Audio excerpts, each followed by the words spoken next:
ಗುಗ್ಗರಹಟ್ಟಿಯಲ್ಲಿ ಜೋಡಿ ಕೊಲೆ, ಹೆಂಡತಿ ಮತ್ತು ಹೆಂಡತಿಯ ತಂದೆಯನ್ನು ಕೊಂದ ಕೀಚಕ ಪತಿ, ಜೋಡಿ ಕೊಲೆ ಆರೋಪಿಗಳು ಅರೆಸ್ಟ್.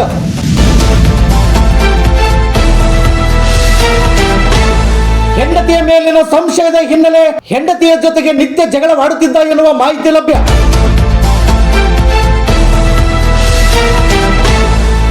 ರಾಜಿ ಪಂಚಾಯಿತಿ ಮಾಡಲು ಬಂದಿದ್ದ ಮಾವ ಮತ್ತು ಹೆಂಡತಿಯನ್ನು ಕೊಂದ ತಂದೆ ಮಗನ ಕರಾಳ ಕೃತ್ಯ.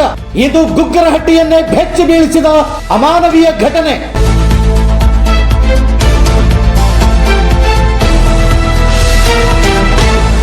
ಸ್ಥಳಕ್ಕೆ ಎಪಿಎಂಸಿ ಪೊಲೀಸ್ ಠಾಣೆಯ ಪಿಎಸ್ಐ ಮೊಹಮ್ಮದ್ ರಫೀಕ್ ರವರು ಮತ್ತು ಪೊಲೀಸ್ ಸಿಬ್ಬಂದಿಗಳು ಆಗಮಿಸಿ ಸ್ಥಳ ಪರಿಶೀಲನೆ ನಡೆಸಿದ್ದಾರೆ.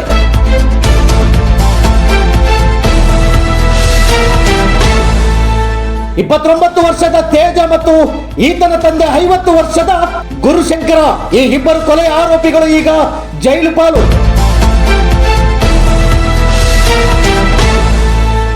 24 ವರ್ಷದ ನಾಗಲಕ್ಷ್ಮಿ ಮತ್ತು 48 ವರ್ಷದ ನಾಗಲಕ್ಷ್ಮಿಯ ತಂದೆ ಶ್ರೀನಿವಾಸ್ ಎಂಬ ತಂದೆ ಮಕ್ಕಳು ಸಾವಿಗೀಡಾದ ದುರ್ದೈವಿಗಳು.